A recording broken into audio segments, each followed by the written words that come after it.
Welcome to day 176. We're in quite a few books here: Isaiah, Chronicles, Kings, and Hosea. Finally, we get to Hosea. You know what a great day this is. Again, a common theme of redemption and returning to God. And I want to make sure we get that out all the time when we say it nonstop, because that's what this is really about. And it's only through Christ, and that's all God's plan for everything that we're doing in here. To bring Christ onto the scene, send sin to the grave for the final time, and redeem everybody. So let's get to the common theme part in Isaiah 17:7. Let's see here. Here we go. Isaiah 17:7. Too many bookmarks. Then at last, the people will look to their Creator and turn their eyes to the Holy One of Israel.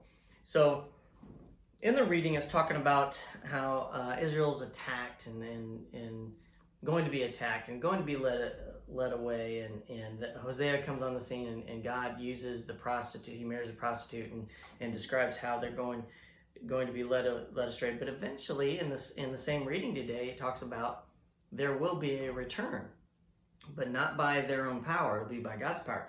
And I'll get to that in a minute.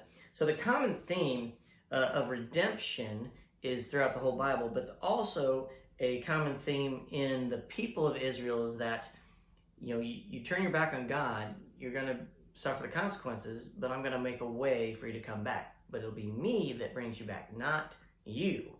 And then there's another underlying point to this, that there will always be people who turn their backs on God and go further into rebelling. So, 2 Chronicles 28:22.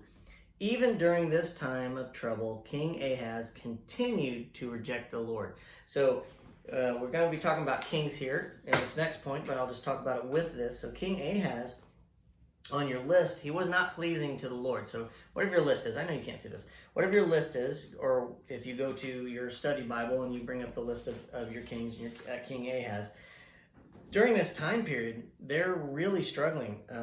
They're being defeated. They've lost lots of their troops.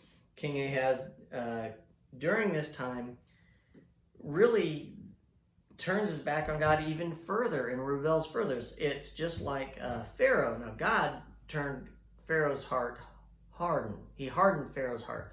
God didn't have to do that with Ahaz. Ahaz hardened his own heart and just turned and rebelled even further away from God. And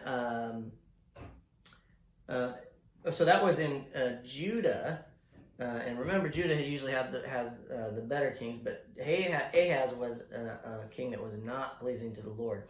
And then we have Hosea, who comes on the scene in Israel, and he assassinated Pekah.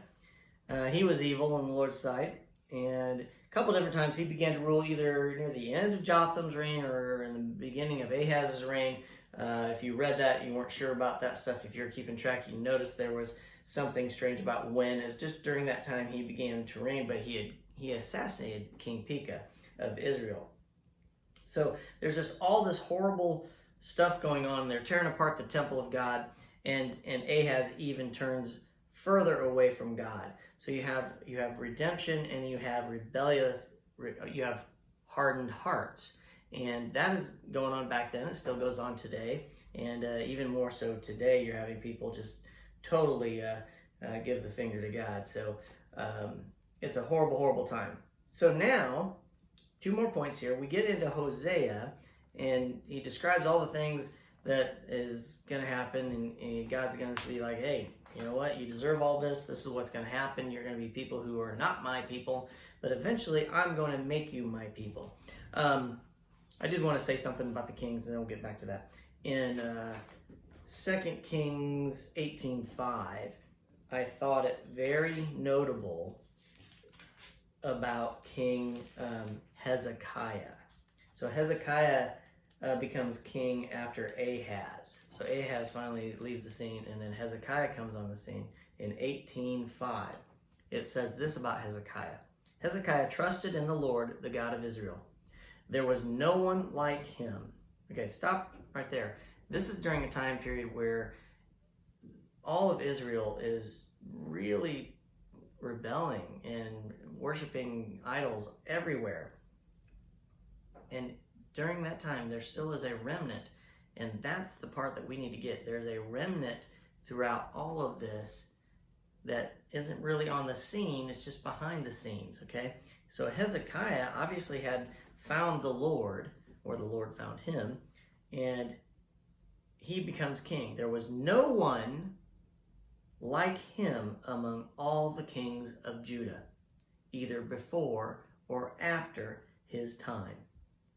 That's an amazing statement to be made. So King David was a king after God's own heart, and here you have Hezekiah, who was a better king than all the kings in Judah before or after him.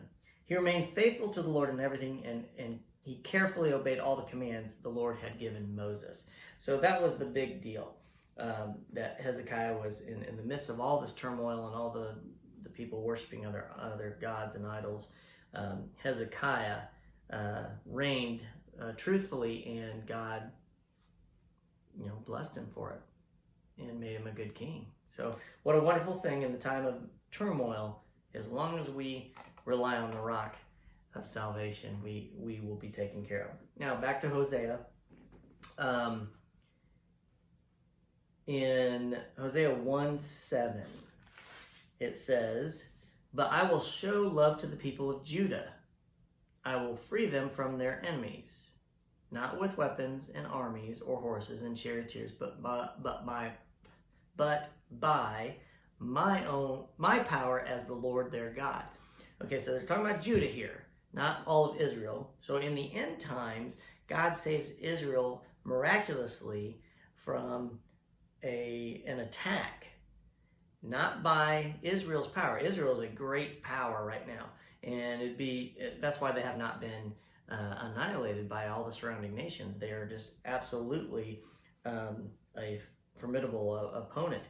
The thing is, in the end times, something happens where there's either going to be a surprise attack, or they're not warned about it, or they've given up their weapons somehow in defense, and God has to protect them somehow, and there will be a protection. But this is kind of like that. He takes Judah, and he's going to save Judah, not because of Judah, but because of his promise to Abraham, Isaac, and Jacob, and because of his own glory.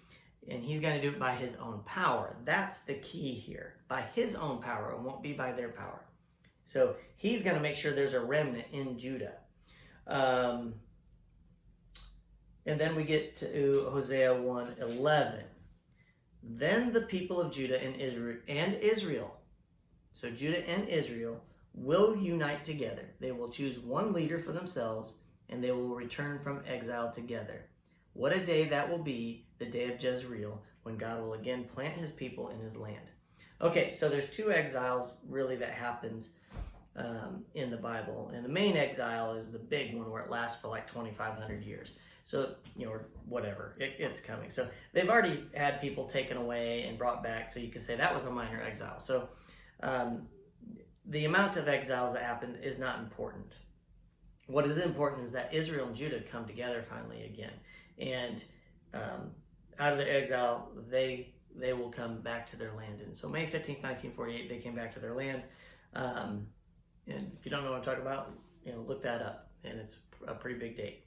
So again, the redemption and the returning of them, but that's not happening right now. They're being led astray in their own land, and eventually going to be physically led into exile.